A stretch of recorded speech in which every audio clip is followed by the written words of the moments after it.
Kemudian kita masuk ke dalam rumus-rumus ya, atau persamaan rumus. Untuk penurunan rumus kalian tidak terlalu penting, cuma cukup tahu aja ya rumus apa yang akan kita gunakan untuk menghitung mengenai effectiveness dari heat exchanger. Setidaknya kalian mengerti atau paham mengenai istilah-istilah yang dipakai atau digunakan dalam persamaan ini. Tujuannya itu ya. Sebelumnya kita tahu nih, rumus induk dari semua heat transfer itu biasanya calor, overall heat coefficient, luas penampung, dan delta Lm. Oke, ini kalau nilai in dan outnya diketahui. Tapi terkait ini effectiveness, maka nilai rumus ini tidak berlaku. Ini yang akan dirubah delta LMTD-nya ini pada kondisi di mana nilai dari outnya tidak diketahui. Hal yang pertama yang mesti dikerjakan adalah dengan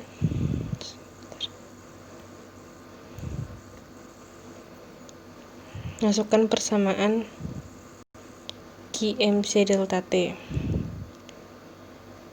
Di sini ada bagian dingin, ada bagian panas. Maka mereka punya rumus sendiri ya. Kalau dia bagian panas, maka massa fluida panas yang mengalir, kapasitas panas dari sisi panas, dan suhu perbedaan temperatur dari fluida panas. Begitu juga dengan yang fluida dingin.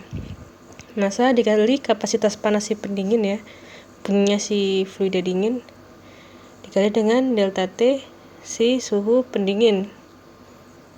Kalau delta T suhu pendingin ini nilainya harus positif, jadi TCO-nya duluan yang di depan. Kalau ini nilai juga harus positif, maka THI-nya yang duluan di depan, karena THI dan TCO ini lebih tinggi ya. Nah, MJPH ini bisa disingkat menjadi CC. Ini bisa disingkat sebagai ini CH. CC. Untuk mempersingkat atau mempermudah pembacaan rumus nanti di bawah. Nah, pada gambar di atas, sebelumnya ini diketahui kan bahwa kapasitas panas si hot lebih besar daripada kapasitas panas si fluida pendingin.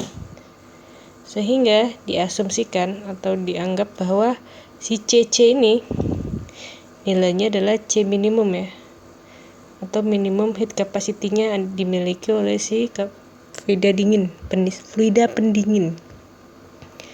Nah, kemudian kalau seandainya if infinite area available, kalau seandainya nilai dari luas areanya itu tak terhingga, sehingga akibatnya apa? Kalau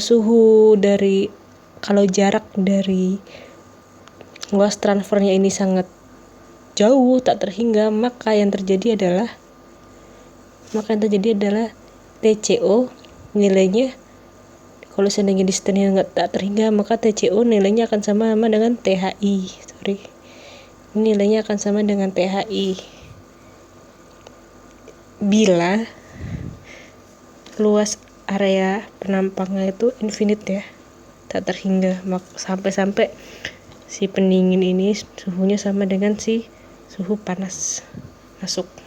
Itu yang maksud dengan TCO sama dengan THI. Oleh karena itu rumusnya menjadi nilai epsilon tadi apa? Aktual dibagi dengan ideal.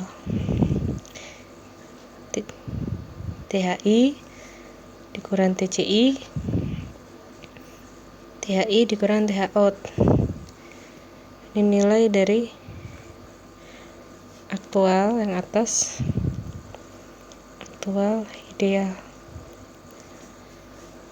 Seperti persamaan ini ya, maksud dari nilai epsilon tersendiri.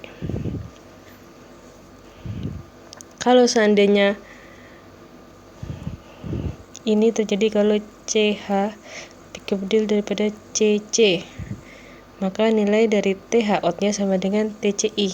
Dilihat lagi ke gambar di atas, TH out sama dengan TCI.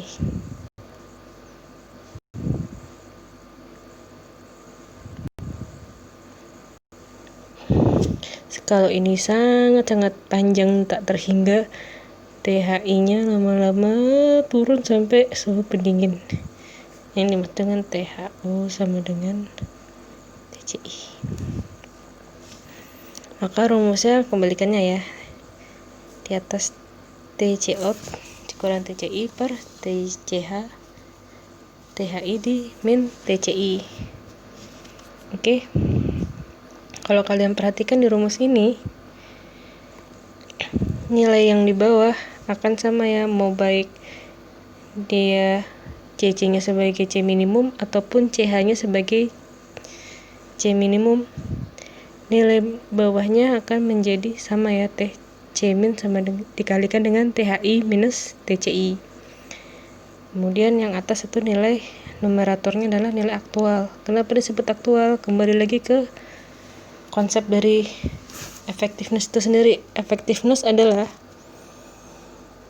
heat transfer aktual. Ini kan heat transfer. MC delta T itu kan bentuknya Q ya. Nilai Q aktual per ideal sama dengan epsilon. Sehingga kalau dikombinasikan, nah jadi ini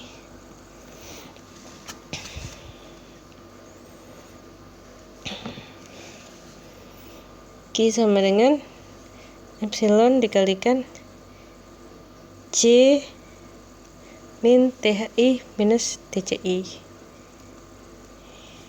Karena ini sama dengan Q ya. Ini sama dengan Q. Jadi karena ini Q aktual ya. Q aktual.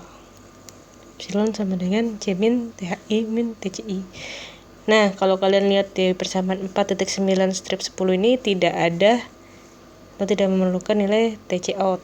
Jadi di sini kita bisa mengetahui nilai TC out ya.